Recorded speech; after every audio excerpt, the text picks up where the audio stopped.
Good afternoon, everyone. I'm at-large council member Anita Bonds, chairperson of the Committee on Housing and Executive Administration. The time is 2:45 p.m. on Tuesday, October 22nd, 2024.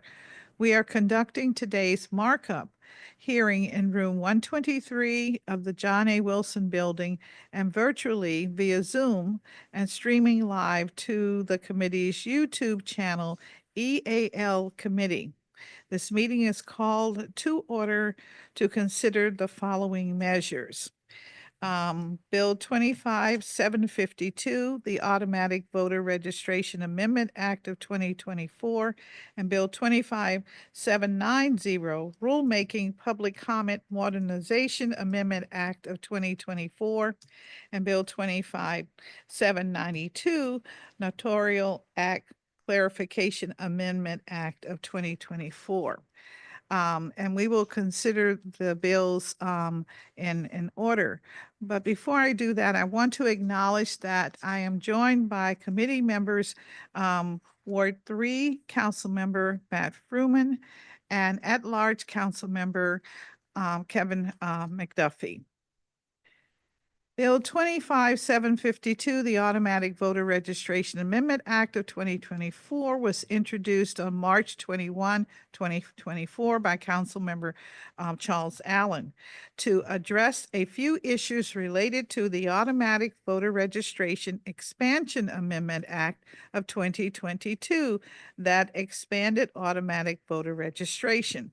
The bill requires the Board of Elections to update information on voter rolls when a voter submits information to the DMV or the DHCF department that differs from what the board has on file for that voter. When a voter's record is updated, the bill also requires the board to send notice of change to the voter's address of record with a prepaid return letter by which the voter can confirm or correct that information. Finally, the bill changes the applicability date of the original Automatic Voter Registration Expansion Act of 2022, which is DC Law 24-265, from January 1, 2025 to July 1, 2025, to allow the Board of Elections, the DMV, and the DHCF sufficient time to implement the needed changes. These changes will help ensure that the law achieves what it was intended to achieve, namely to capture more unregistered voters and ensure that all in our community are able to participate in our local democracy by voting for their representatives in the District of Columbia government. Is there any discussion? Okay. Thank you. Okay. Without objection, I will move the report and print for 25-752 with leave for staff to make technical and confirming changes. For all of those that are in favor, would you signify with a sign of aye? Aye. Aye. All right, those opposed? All right, we will report a complete unanimous vote. And thank you, Councilmember Kenyon McDuffie. I see you on virtual. The next bill is 25-790, which is Rulemaking Public Comment Modernization Amendment Act of 2024. I introduced this bill on April 9th, 2024. It is the results from an oversight hearing held by the committee earlier this year when we heard that government agencies do not always allow for public to submit electronic comments to proposed rulemaking. This bill requires agencies to accept written comments both orally and in writing to ensure full public participation in the rulemaking process. The bill also requires written comments to be accepted electronically and directs the Office of Documents and Administrative Issuance to publish the proposed rulemaking in an electronic database. The Office of Documents and Administrative Issuance is a part of the Office of the District of Columbia Secretary. This bill will create consistency across the rulemaking process for all agencies of the District of Columbia government. It will also make certain that public participation, which is so essential to the process, is convenient and accessible for all district residents. Is there any discussion? Okay, so hearing none, I will ask for those who are in favor, would you signify a sign of aye? Aye. Thank you. Thank you. And I will report a unanimous vote without objection. I will move the committee report and print for 25-790 with leave for staff to make any technical and conforming changes. Our final bill for markup today is 25-792 Notarial Act Clarification Amendment Act of 2024. I introduced this bill on April 22nd, 2024, to remove the requirement that a notary public must read and write in the language of the document on which they perform a notarial act.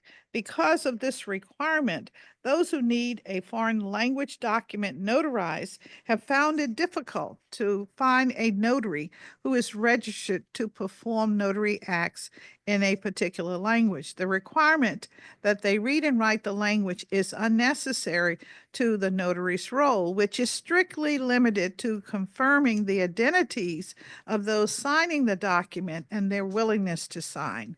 The notary is not expected to understand or read through the contents of a document or to confirm that a document is legally binding.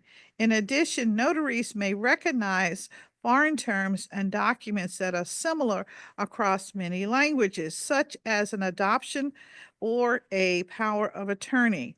Preventing them from notarizing such documents because they cannot read the document in its entirety is unnecessary.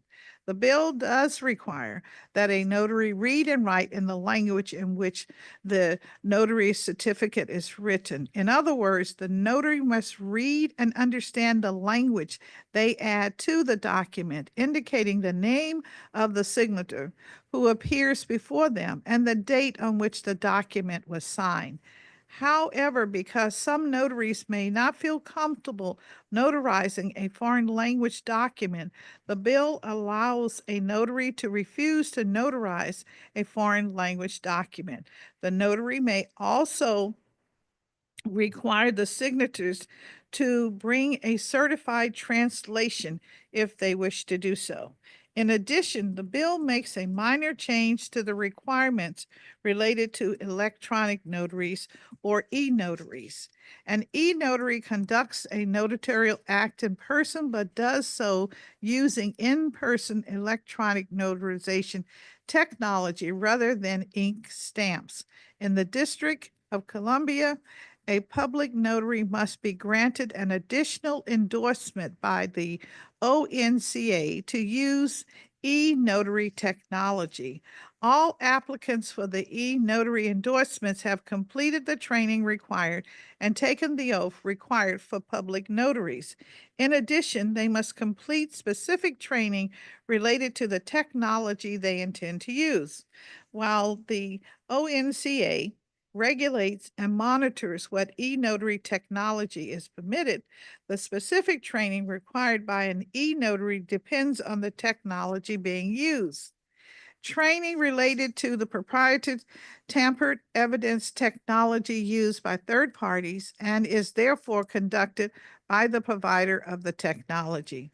This bill makes a minor adjustment reflecting this, amending the requirement that an applicant for endorsement as an e-notary complete a training course provided by the mayor of the District of Columbia instead of the training course which would be approved by the mayor of the District of Columbia. Is there any discussion on this measure? Okay, hearing none, I will ask that we take a vote. Oh, No. okay. Hearing none, we will take a vote. All in favor for this bill indicate by the sign of aye. Aye. Thank you. All right, and I will report a unanimous vote on that. So without objection, I will move the committee report and print for Bill 25-792 with leave for staff to make technical and conforming changes. And with that, committee members, I want to thank you and report out that this concludes today's additional committee meeting. With that, the time is now 2:50 p.m. and this meeting is adjourned. And thank you to my colleagues for today. Thank you.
So thank you, Andrew. No problem.